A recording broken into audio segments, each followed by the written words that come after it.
옷은 개인 돈으로 사겠다. 이 얘기입니다. 김건희 여사는 아시는 것처럼 윤석열 당선인의 당선 전이나 당선 후인 지금까지도 별도의 인터뷰를 하고 있지는 않습니다. 언론 인터뷰를요. 그런데 최근 한 언론을 통해 영부인 옷값 의혹에 대해서 한정해서 조금이나마 입장을 밝혔습니다. 화면부터 만나보겠습니다.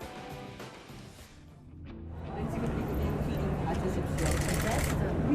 칼 나무 대표까지 한국에서 3년 전에 전시회를 했습니다.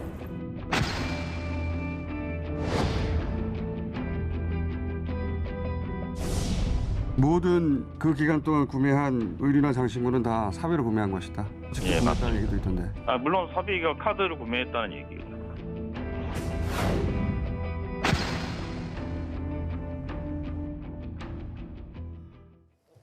사실 여러 언론이 계속해서 김건희 여사에 대한 인터뷰를 요청하고 있는데 김건희 여사 뚜렷하게 언론 인터뷰 어떤 취재에 응한 적은 지금까지 없습니다. 근데 이도원 의원님. 네. 월간조선과의 서면 인터뷰 딱 이 한 문단이 있어서 저희가 한번 소개를 해드리려고 하는데 옷값 논란이 최근에 있었잖아요. 김정숙 여사의. 그렇죠. 꼭 명품을 입어야 할 일이 있다면 제 사비로 구입할 것이다. 지금껏 사업하면서 돈 버는 일이 얼마나 힘든지 누구보다 잘 알고 있다. 국민 세금을 허투루 쓰는 일은 절대로 없을 것이다. 뭐 여러 질문이 있었을 텐데 이 옷값에 대해서 딱 서면 인터뷰를 한 내용 저희가 좀 어떻게 해석을 할까요? 그러니까 김건희 여사가 지금 역대 영부인과 비교하면 상대적으로 젊어요. 그리고 좀 그 키도 큰 편이고요.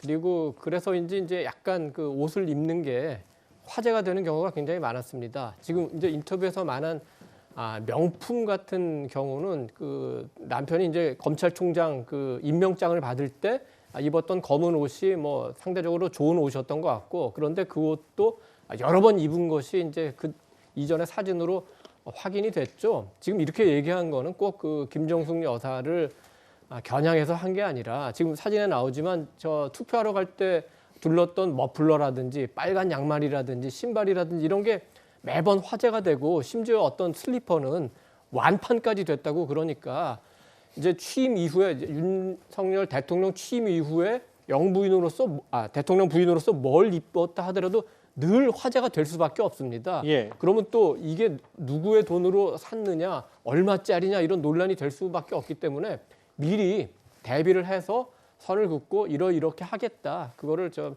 밝혀주고 있는 것 같습니다. 그러니까 원래 전 정부까지 뭐 현 정부도 마찬가지고 제2부속실 그러니까 영부인에 대한 의전을 하는 청와대 규모도 좀 윤 당선인이 축소하겠다 이렇게 얘기를 했는데 제 사비로 구입할 것이다. 뭐 당연한 얘기인데 뭐 이 부분에 대해서 인터뷰 내용들이 화제가 되는 이유는 뭐 최근에 있었던 논란, 옷값 논란일 텐데 옷값 논란도 아직 뭐 정확히 물론 뭐 청와대는 입장을 밝혔습니다만 여전히 논란을 갖고 있는 시각은 또 변하지 않는 것도 있거든요, 김종욱 교수님. 그러니까 이제 이게 해석을 할 때 약간 예를 들면 갸우뚱하게 하는 해석을 할 수밖에 없게 하는 게 뭐냐면 과거에 SNS에 뭐 강아지 사과, 그다음에 또 예를 들면 텀블러랑 그다음에 상장 이런 거 올려놓은 거 관련해서 예. 현안과 관련해서 예를 들면 좀 뭔가 의도가 있는 거 아니야 논란이 있었는데 이번 인터뷰도 마찬가지입니다만 본인이 그런 얘기를 했었죠. 조용히 사회적 약자를 위해서 활동하겠다고 얘기했었는데 언론에 나와서 이제 이런 얘기를 하게 되면 당연히 연상되는 건 지금 김정숙 여사가 연상될 수밖에 없겠죠. 그리고 내용을 보게 되면 꼭 명품을 입어야 할 일이 있다면 제 사비로 구입할 것? 이건 말도 안 되는 거예요. 다 사비로 다 구입했다고 김정숙 여사는 얘기한 건데 명품이 아니면 사비가 아닌 걸로 구입하실 겁니까? 근데 말이 안 되는 얘기, 이런 얘기들이 나오니까 왜 이런 인터뷰를 굳이 할까? 논란이 될 수밖에 없는 내용들 가지고 얘기를 할까? 이런 좀 고민이 있는 것 같고요. 저는 적어도 앞으로 마찬가지인데 본인이 얘기했던 방식대로 해야 된다. 과거에 본인의 행적 때문에 저희 대통령, 그러니까 당선인에게 누가 되는 일이 많았기 때문에 앞으로 제2부속실도 상당히 축소하거나 없애고 그다음에 사회적 약자를 통해서 조용히 활동하겠다고 말씀하셨다고 얘기한다면 굳이 이렇게 예를 들면 다른 것들을 연상시키게 될 만한 내용들을 가지고 인터뷰하실 필요가 있겠는가? 또 이렇게 언론에 나오게 되면 이 문제만 제기되겠습니까? 민주당 같은 경우는 예를 들면 도이치모터스 주가 조작 문제 어떻게 되신 겁니까? 논문 표절 문제 어떻게 되신 겁니까? 또 그다음에 경력, 그다음에 학력 위조 어떻게 되신 겁니까? 예. 이런 논란이 나올 수밖에 없기 때문에 저는 내부에 좀 틈이 있다면 이런 인터뷰 할 때도 마찬가지인데요. 굳이 이런 대답을 해서 논란을 갖게 할 필요는 없다는 생각이 들고요. 그래서 이런 부분과 관련해서는 좀 정무적인 판단을 좀 잘했으면 좋겠다 이런 말씀을 드리고 싶습니다. 이 질문만 김경진 의원님께 짧게 하나 더 하고 주제 마무리할게요. 원래 김건희 여사는 일을 했고 앞으로도 일을 할 것이다. 뭐 얘기를 했었는데 이 본인이 갖고 있는 전시기획사 코바나 컨텐츠를 두고 여러 얘기들이 좀 많았거든요. 근데 폐업이나 휴업이 아니라 일단 대표직 내려놓는 것도 검토하겠다. 취임식 전에는 좀 가닥이 잡혀야 되는 걸 텐데 어떻게 좀 가야 될까요? 글쎄요. 아마 앵커께서 말씀하신 대로 분명히 가닥이 좀 잡혀야 될 것 같아요.